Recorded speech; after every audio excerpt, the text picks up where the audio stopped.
Hello learners, this is Habiba with Excelwithme. If you like the video, please do like, share, subscribe and comment below. Let's start today's class, that is Teacher Eligibility Test, Paper 2, Social Studies, Class 6, Chapters 9 to 12 of Civics. Let's start with the term first, government. What does it stands for? First, let's see the functions of government, that provides different facilities for the people and protects country, etc. Now, what are the types of government? There are two types, that is monarchy and democracy. Monarchy, as we have seen in the past history classes, monarchy, the king's rule, king will become again, his son will become the king, and then again continues hereditarily. Then democracy, by the people, for the people, of the people, as you all know. Then democracy again divides into two types, that is direct democracy and indirect democracy. Again, indirect democracy divides into two, that is parliamentary system and presidential system. We will learn through our questions here in the next slides. Now, what are the levels of government? There are three levels: local government, state government and central government. Now, what are the organs of the government? Very, very important. Our constitution has given three organs, that is legislative, executive, judiciary. Legislative is through parliament. What does it happens? Rajya Sabha and Lok Sabha will be there. They will make the laws. Then executive, that means those laws will be implemented with the sign of the president. Then judiciary, that is the Supreme Court is the highest court where everyone are equal before justice. Now, let's start with the main topic here, the government, with the questions, practice questions. Who comes to power by inheritance? Obviously, a monarch. Ruled by a king or queen is which type of government? Obviously, monarchy. Which form of government is run by the people? That is democracy. Who stated that democracy is government of the people, by the people, for the people? Abraham Lincoln. Which is the birthplace of democracy? That is Greece. Now, what is direct democracy? Statements may come out of all this. Find out the correct statements. 3 will be given, 1 wrong will be given. Then you have to choose. People directly participate in decision making. The citizens gather at a place and take decisions or make laws in this country. This is possible here as there is less population. These are the 3 correct statements for democracy. Now, which is an example of direct democracy? Which country? That is Switzerland. Now, indirect democracy, let's understand, that is representative democracy. In this form of democracy, people participate in decision making indirectly through their representatives. Now, due to high population, most of the countries in the world, including India, are following indirect democracy. Here, 2 statements will be given. One may be correct, some modification can be done. Then they will ask, choose the correct answer. Which country has a long history of successful direct democracy? That is Switzerland. Now, state whether true or false. Both the statements you have to read. The success of indirect democracy depends on elections. They play a key role here. So, elections must be free and fair. Both the statements are true. What is one of the key principles in democracy? That is rule of the majority.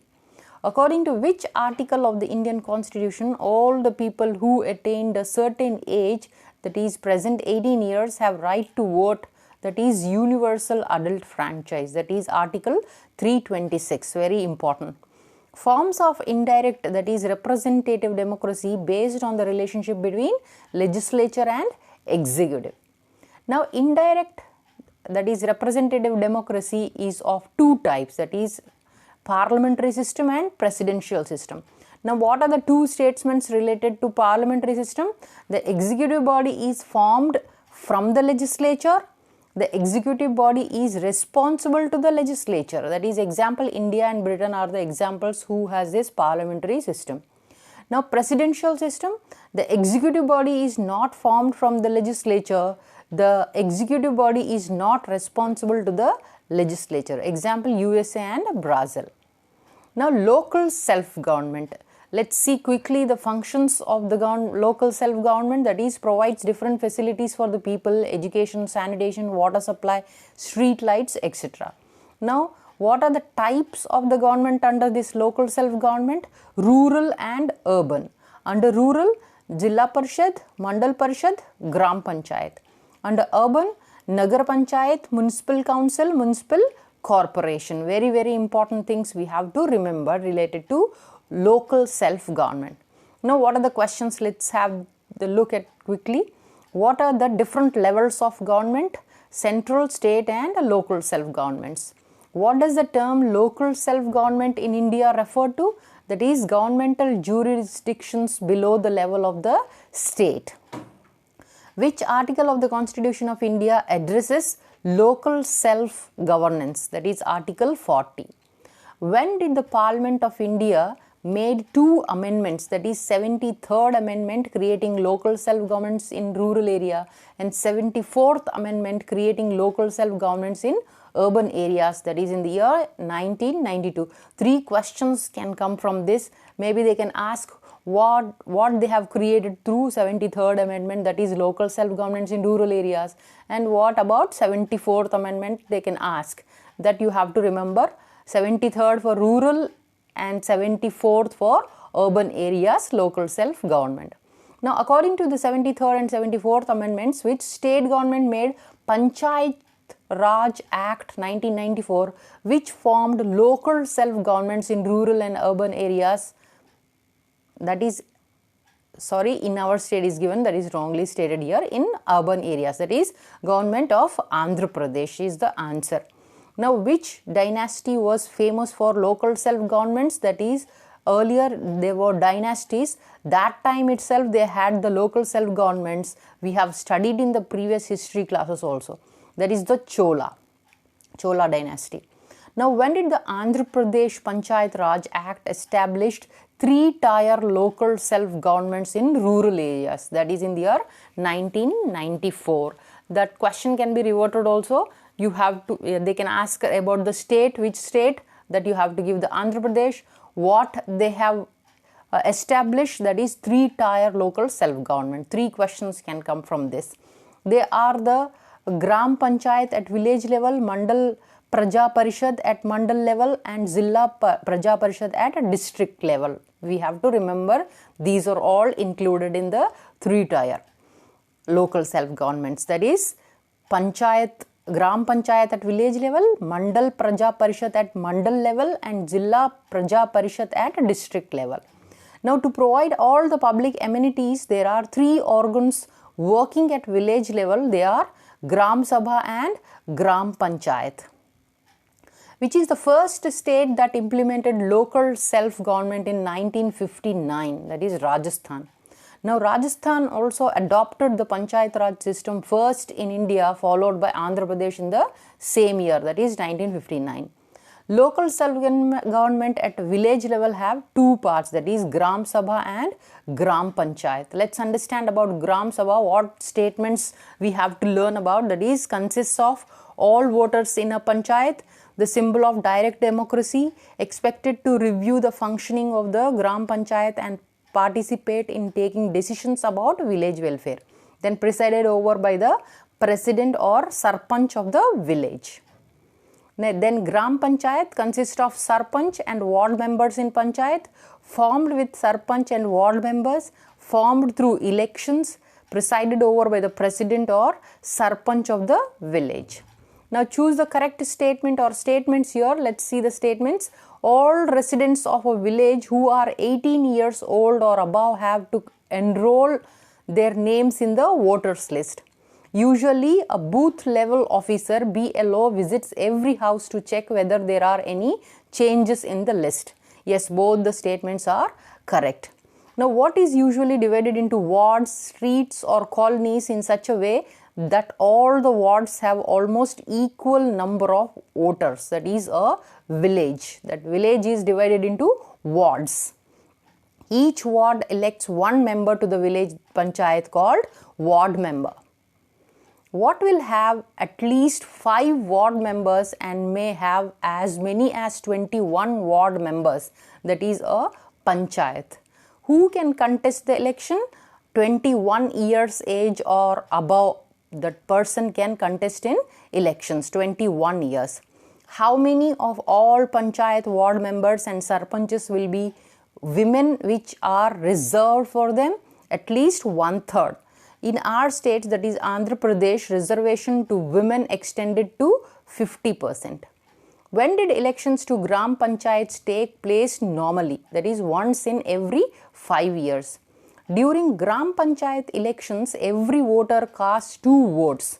There is one to elect the ward member and another to elect the sarpanch. Now, who is the head of the Gram Panchayat and has the responsibility of implementing all the decisions of the Panchayat and looking after day-to-day functions of the Panchayat? That is the Sarpanch, and is also responsible for the income and expenditure of the Panchayat. Now, Sarpanch and ward members elect one of the ward members as the deputy or Upasarpanch through indirect elections. Now, the Upasarpanch acts in the absence of the Sarpanch. When was the system of Gram Sachivalayam, that is village secretariat in our state, that is Andhra Pradesh, has started? That is on October 2nd, 2019. Now, one Gram Sachivalayam is established for how many people? That is about 2000 people. There are how many village secretariat functionaries, that is employees in every Gram Sachivalayam? That is 11. The service of Gram Sachivalayam is done through appointed for many households each, that is through whom? That is Gram volunteers. Gram volunteers will give the service of Gram Sachivalayam. Now, about how many Gram Panchayats come under Mandal Parishad? About 20 to 40.